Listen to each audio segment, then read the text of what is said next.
I'm Weston. I love talking about the Rangers, and I'm here to talk about Game 64 of the regular season, where the Rangers win 4-3 in the shootout over the Montreal Canadiens.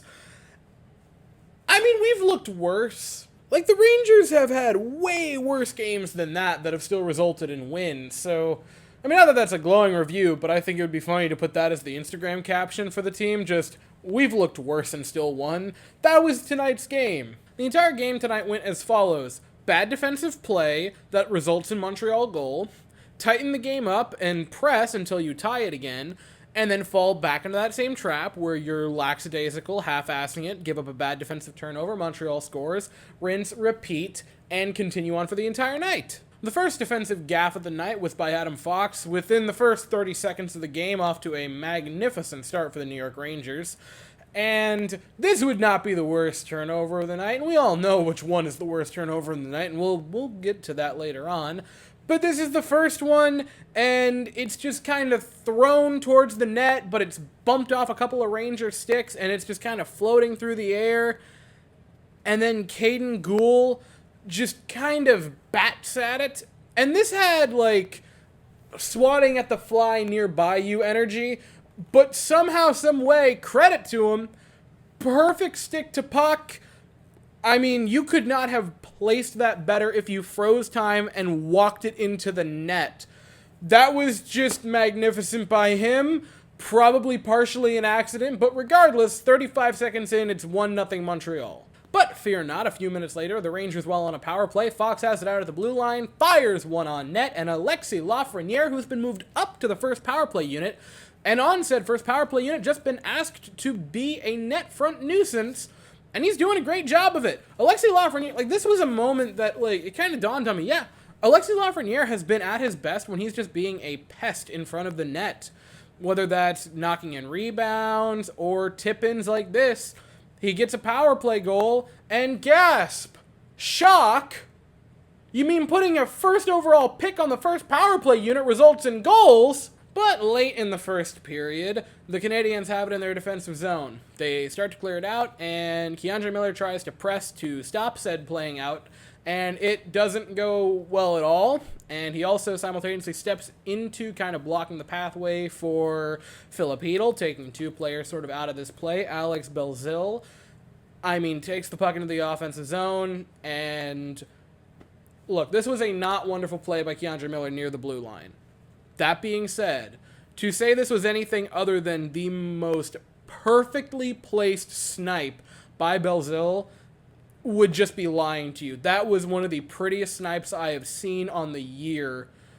It was just simply magnificent, and it's 2-1 Montreal. But then in the second period, early in the second period, Jacob Trouba has the puck in the offensive zone, and three Canadian players converge on him. And this just screams Jacob Trouba setting up for a different player, because now there are three players on him. He has the second lowest shooting percentage on the team this season, and he's a defenseman. So naturally, he rockets home a shot to score his sixth goal of the season and tie the game back up. That is my captain, and the Rangers tie it. But now what we talk about isn't that fun. So hey fellas, you remember like a minute ago when I was talking about the first Montreal goal, and I said it wasn't the worst turnover the Rangers would commit tonight?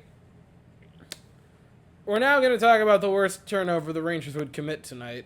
So, Patrick Kane, out on the power play unit, tries to stick handle. Very doesn't. Chris Tierney goes the other way, pass to Josh Anderson, he's in alone, and he scores. And it's shorthanded, and now Montreal has the 3-2 lead. With all the Kane to the Rangers rumors, even when they were last season starting to pop up occasionally, and then this season as it started to ramp up, I always maintained that my fear with Patrick Kane is that he could potentially make the Rangers, specifically the line he would play on, worse because of his turnovers and overall not incredible defensive game. Because we knew he'd go with Panarin. That was the prerequisite to Patrick Kane coming to the New York Rangers.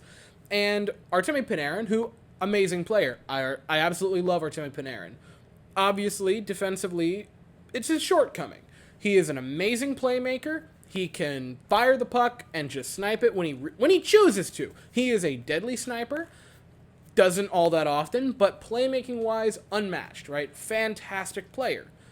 defensively can be a liability. Patrick Kane is in a very similar situation as Artemi Panarin. Putting them both on a line together, I had that fear that it's either going to result in unbelievable, beautiful passing sequence goals for you, or wretched defensive turnovers that end up in the back of your net. I thought this game and this power play specifically was a perfect microcosm of what Patrick Kane brings to the New York Rangers, because that was an awful defensive play, and what he did moments later is the flip side of that. Patrick Kane is out a ways. He's nearly at the blue line, just gets a simple little feed from Jacob Trouba, and just snipes it.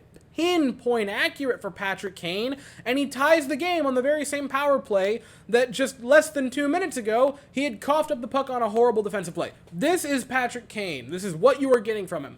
When it's bad, it's going to be bad chances or good chances for the other team. And when he's rolling, you have a fantastic player.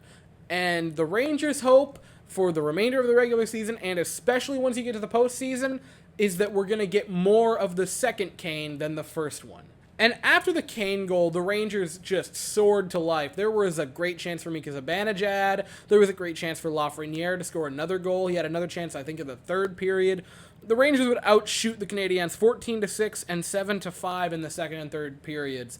The Rangers came to life. They started sluggish. They had 5 days off, for crying out loud, and they came to life late in the game. It would have been nice to have seen them coming to life in a better showing than a shootout win, but I'm not going to complain too much about it.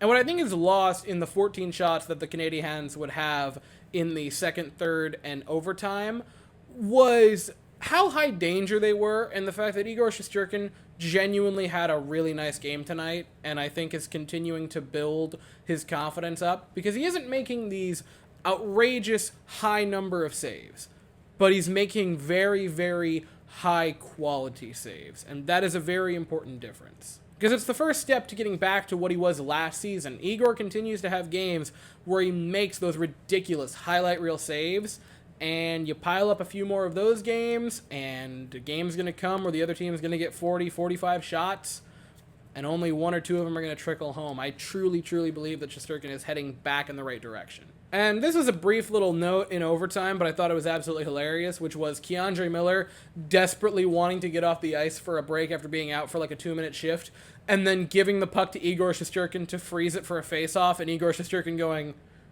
no, we're going to keep going, and just passing it back to him, and his absolute fear of like, please no. But then you head to the shootout. Pitlick would miss the net entirely. Capo Caco with some nasty moves on net, but Sam Montembeault just beautiful, beautiful job to stick with him that entire time. Nick Suzuki had some really nice moves as well, and then also back to Shesterkin. Great job sticking with him. Mika Zibanejad would score in the shootout to put the Rangers up by the 1 in the shootout, and then Bazel would get stopped by Igor Shesterkin for the Rangers shootout victory. 2 points is 2 points. Shut up and be happy. And now Saturday, you play the Buffalo Sabres, who just got caved in 10-4 by the Dallas Stars. And so you kind of pray that they go into the game Saturday feeling sad and not angry, because, well, that game is Saturday at 5 o'clock in Buffalo, and I will be here afterwards to talk about it. But as for tonight, that is all I have to say. So if you enjoyed the video, please consider to like and subscribe. Thank you all so very much for watching. I hope you all have an absolutely fantastic day, and as always, go Rangers.